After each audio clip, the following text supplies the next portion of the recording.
मैंने कल एक वाकया का जिक्र किया था, एक इंसिडेंट मैंने आपसे कल डिस्कस किया था लेक्चर के दौरान। व्हाट हैपेंड इन मरी 1-2 years ago when many people died in their car because of that lot of मुझे आज बेचारे बिल्कुल फंस गए। उन्होंने अपने हीटर्स चलाए गाड़ी के, but they didn't know that the radiators were covered by snow, so oxygen became limited and converted into carbon monoxide। Carbon monoxide poisoning का सबसे इंपॉर्टेंट पहले लॉजिक समझ लो एक ना, क्योंकि हमारी लाइफ में डिफरेंट जगहों पे हमसे पूछा भी जाएगा और हमें इसका कॉन्सेप्ट बिल्कुल क्लियर होना चाहिए कि क्या क्या चीज़ें हैं जो कार्बन मोनोऑक्साइड पॉइजनिंग करवा सकती हैं। तो इसलिए पहले ये बात समझ लो कि कार्बन मोनोऑक्साइड पॉइजनिंग का सबसे इंपॉर्टेंट जो क्लू है वो ये है limited oxygen supply. When ever air becomes limited in oxygen, so that is a very dangerous thing. ठीक हो गया। अब उसमें होता ही है कि द कोल वेरी कॉमन, लेकिन आजकल हमें पता है कि कोयला रूम में रख के बहुत कम लोग हैं जो कोल यूज करते हैं रूम के लिए। आजकल आ रही है विंटर, तो इसलिए बात करना जरूरी भी है। हम लोग जो यूज करते हैं, हम लोग गैस हीटर्स यूज करते हैं, इलेक्ट्रिकल हीटर्स यूज करते हैं। इनमें से कोई भी खुदा ना खास्ता ऐसा पॉइजनस नहीं है जो कार्बन मोनोऑक्साइड पॉइजनिंग करवा सके। बेटे इस तरफ से आ जाओ, इधर से आ जाओ, इस तरफ से बैठ जाओ, फ्रंट पे सामने से आकर इस तरफ से बैठ जाओ। तो कोई इतना डेंजरस नहीं है, लेकिन जस्ट फॉर प्रिकॉशन भैया, स्पेशली अगर गैस हीटर्स यूज कर रहे हैं तो have a good ventilation. Even आप कोल भी यूज कर रहे हैं, कोई कॉन्ट्रा इंडिकेटेड नहीं कि कोल आप यूज नहीं कर सकते, लेकिन have a very good ventilation. Oxygen supply should not be limited. जब ऑक्सीजन सप्लाई लिमिटेड होती है और कार्बन मौजूद है, तो वो कार्बन ऑक्सीजन मिलके जो कि CO2 बननी चाहिए थी, वो कार्बन ऑक्सीजन मिलके कार्बन मोनोऑक्साइड बननी शुरू होती है। अब आते हैं हम बॉडी की तरफ। ह्यूमन बॉडी को क्या प्रॉब्लम है? एक तो आपको सबसे इंपॉर्टेंट बात पता है, if carbon monoxide enters in the body, enters in human blood, hemoglobin just loves it. The highest affinity of hemoglobin for any known chemical till now is for carbon monoxide। लेकिन एक technical issue है यहाँ पे, क्योंकि हम regulation of respiration कर चुके हैं ना, तब ये बात बहुत अच्छी समझ आएगी। अगर ह्यूमन ब्लड में कार्बन मोनोऑक्साइड आ जाए और ये कंपाउंड बन जाए, तो एक तो डेफिनेटिव बात है कि इसकी रेशियो क्या हो जाएगी, कम हो जाएगी, क्योंकि बाइंडिंग साइट्स अवेलेबल नहीं है। एक दूसरा प्रॉब्लम यह है कि कार्बन मोनोऑक्साइड अगर पॉइजनिंग होती है तो वो एक ब्रेथ के लिए नहीं आती, it is continuously coming inside. Clear है ना ये बात? अब इधर देखो सर, मेरी तरफ फोकस करो, जो आ रहे हैं उनको आने दो। कि जब कार्बन मोनोऑक्साइड एंटर होती है बॉडी में, एक ब्रेथ के लिए नहीं आती है, कॉन्टिन्यूसली आ रही होती है। तो जब कॉन्टिन्यूसली आ रही होती है तो इसका तो एक और मतलब हो गया कि ऑक्सीजन तो आ ही नहीं रही सांस के अंदर। एक तो जगह नहीं है लगने की, और दूसरा प्रॉब्लम क्या खड़ा हो रहा है, मजीद ऑक्सीजन भी नहीं आ रही। चलो ऐसा हो जाता कि एक बंदा कार्बन मोनोऑक्साइड पॉइजनिंग के साथ था और एकदम से पता चल जाता कि यार एक अबंडेंट मिल गई है जगह, एयर मिल गई है, तो फिर तो शायद चांसेस है कि प्रीवियस वन को ये डिस्प्लेस कर पाता, लेकिन आ भी नहीं रही है, तो इसलिए डबल प्रॉब्लम हो रहा है। अगली बात गौर से सुनो, मैंने आपको बताया था PO2 किसका कैलकुलेट करते हैं? जब ब्लड में होता है तो PO2 किसका, हीमोग्लोबिन के साथ या dissolved in plasma? Dissolved in plasma. Now please listen this very carefully. Whenever this is binding here, there is no change in this. बात समझो, क्योंकि कार्बन मोनोऑक्साइड प्लाज्मा में डिसॉल्व नहीं हो रही है। कार्बन मोनोऑक्साइड जाके वो जो 97% रिमेनिंग ऑक्सीजन हीमोग्लोबिन के साथ लगना था उसको छेड़छाड़ कर रही है।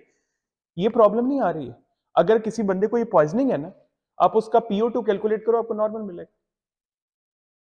ये कितनी अजीब बात है, लेकिन ऐसा ही है और लॉजिकली बिल्कुल ठीक है ये बात। अगर ये नॉर्मल रहता है, अब अगली बात गौर से समझनी है, ये नॉर्मल रहता है तो इसको तो डिटेक्ट करना था, इसके लेवल को डिटेक्ट करना था पेरिफेरल कीमोरिसेप्टर ने। कल हमने पढ़ा था कि peripheral chemoreceptor respond to oxygen. Central की जो सेंट्रल होते हैं वो किसको करते हैं, हाइड्रोजन आइंस प्रेफरेबली, लेकिन ऑफ कोर्स लेट पहुंचता है वो, जल्दी कौन पहुंचता है, कार्बन डाइऑक्साइड। जब ऑक्सीजन लेवल पार्शियल प्रेशर में चेंज नहीं आ रही, तो पेरिफेरल कीमोरिसेप्टर को तो कोई ख्वाब तो नहीं आएगा कि मैंने एकदम इफेक्ट होना है। अब प्रॉब्लम मैं आपको बताना चाह रहा हूं कि कार्बन मोनोऑक्साइड पॉइजनिंग के बंदे का सांस क्यों नहीं घुटता, उसको पता क्यों नहीं चलता कि मुझे पॉइजनिंग हो रही है? बिकॉज उसके रेट ऑफ रेस्पिरेशन में कोई चेंज नहीं आ रही होती, नो चेंज एट ऑल। और क्यों चेंज नहीं आ रही हो रही? कि उसको मैसेज ही कोई नहीं भेज रहा। उसको कोई मैसेज सेंड नहीं कर रहा है आगे। अब हो क्या रहा है, गौर से देखो, हो क्या रहा है, उल्टा क्या हो रहा है, ये कंपाउंड ये जब जाता है specially in the brain side पे, और वहां पे ये कार्बन मोनोऑक्साइड अगर डिफ्यूज करती है, तो वहां पे होता क्या है, उल्टा रेस्पिरेटरी सेंटर डिप्रेस होना शुरू हो जाता है। वो एक बंदा अनकॉन्शियस उसमें जाना शुरू हो जाता है।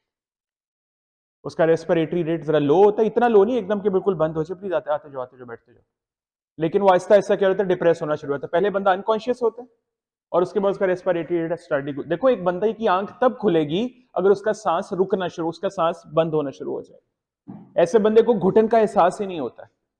उल्टा बल्कि पता क्या कहते हैं कि ये वो डीप स्लीप में जाता जा रहा है, ये डीप स्लीप के अंदर जाता जा रहा है। ये तो एक किस्म की एक ऐसी पॉइजनिंग हो गई जैसे खुदा ना खास्ता किसी ने पॉइजन पी लिया या आईवी लगा हुआ है कि एकदम मतलब आपको पता नहीं, अब भी यूरोप में और अमेरिका, नॉर्थ अमेरिका में कई जगहों पे जो फांसी के जो मुलजिम होते हैं उनको वो आईवी ड्रग दे के देते हैं, क्योंकि वो समझते हैं ये पेनलेस डेथ है। जो उसको मतलब देते हैं वो पहले अनकॉन्शियस होता है, अनकॉन्शियस में उसकी डेथ हो जाती है। तो बिल्कुल कुछ ऐसी मिलती जुलती चीज ये वाली, अ पेनलेस डेथ। और एक और बात, इनकी जो पेशेंट्स देखे गए हैं जब ऑफकोर्स डेथ के बाद टॉप्सी के लिए आते हैं, तो देखा गया वो चेरी रेड होता है उनका फेस, चेरी रेड, क्योंकि इसमें चेंज नहीं आ रही है। PO2 भी प्लाज्मा में उसी तरह डिसॉल्व फिरता जा रहा है। तो अब ये बात आपने इस तरह से इसको ग्रैस्प करना है कि वाई देयर इज नो। अच्छा चलो, एक बंदे को हो गया कार्बन मोनोऑक्साइड की पॉइजनिंग, और वो किसी को पता चल गया, अभी वो उसकी डेथ नहीं हुई, या वो फॉर एग्जांपल हाइपोथेटिकली स्पीकिंग, काश ऐसा हो सकता, वो जो गाड़ी में लोग फंसे हुए थे किसी तरह हमें पता लगता, हम उनका दरवाजा खोल सकते, उनको निकाल सकते, हॉस्पिटल लेके जा सकते। तो हॉस्पिटल में जाके सबसे पहला काम क्या किया जा सकता है, ऑफ कोर्स ये जो नहीं मिल रही है, तो वो जो हमारे पास सिलेंडर्स में पड़ी होती है, हम मास्क लगा के पहले तो ये दें उसको। लेकिन एक प्रॉब्लम उसके साथ और है, क्या हो रहा है, रेस्पिरेटरी सेंटर डिप्रेस हुआ है। रेस्पिरेटरी सेंटर एलिवेट करना है, उठाना है, तो क्या ये ज्यादा अच्छा है या ये ज्यादा अच्छा है? ये सेंट्रल को उठाएगी जाके। तो आपको पता करते क्या है, ये तो देते ही देते हैं, साथ हम 5% CO2 भी ऐड कर देते हैं। ज्यादा नहीं देनी, क्योंकि हमें पता है कि वो हमें इतना भी हमें चाहिए नहीं वहां पे बॉडी में, वो तो वेस्ट है। लेकिन ये दे क्यों रहे हैं उसकी रीजन बता रहा हूं। तो एक कॉम्बिनेशन में देते हैं, आप यकीन करें पेशेंट कुछ ही देर में ऐसे ऐसे कुछ, जैसे ही उसका रेस्पिरेटरी रेट उठेगा ना, तो उसका ऑक्सीजनेशन और मजीद बेहतर हो जाएगी। आप ऑक्सीजन दे रहे हैं लेकिन उसका सांस ही बहुत स्लो आ रहा है, तो उसके बॉडी में तो ऑक्सीजन पहुंचते पहुंचते डेथ हो सकती है उसकी, अभी भी आपके पास पहुंच के भी डेथ हो सकती है। तो फिर ऑटोमेटिकली जब ये देते हैं ना उसका रेस्पिरेट, तो सांस तेज होता वो अनकॉन्शियस ही है, लेकिन अनकॉन्शियसनेस में उसका सांस बेहतर होना शुरू हो जाता है। जैसे ही बेहतर होगा ऑक्सीजन का इफेक्ट ज्यादा आएगा, एंड ग्रेजुअली ही और she will survive. Got it? So carbon monoxide poisoning का बहुत स्ट्रॉन्ग लेना देना है with the regulation of respiration. पहले ये टॉपिक मैं आपको कल पहले करवाने लगा था, लेकिन फिर मुझे ख्याल आया कि नहीं, इस तरह आपको समझ नहीं आएगी, इसकी कोई ये बात आपको पता नहीं लगेगी ये क्यों दे रहे हैं। लेकिन अब हमने वो टॉपिक कर लिया तो अब हमें आसानी होगी, अब हमें क्लियर हो गया कॉन्सेप्ट कि कार्बन मोनोऑक्साइड पॉइजनिंग को हमें कैसे हैंडल करना है। क्लियर होगी ये बात? ओके।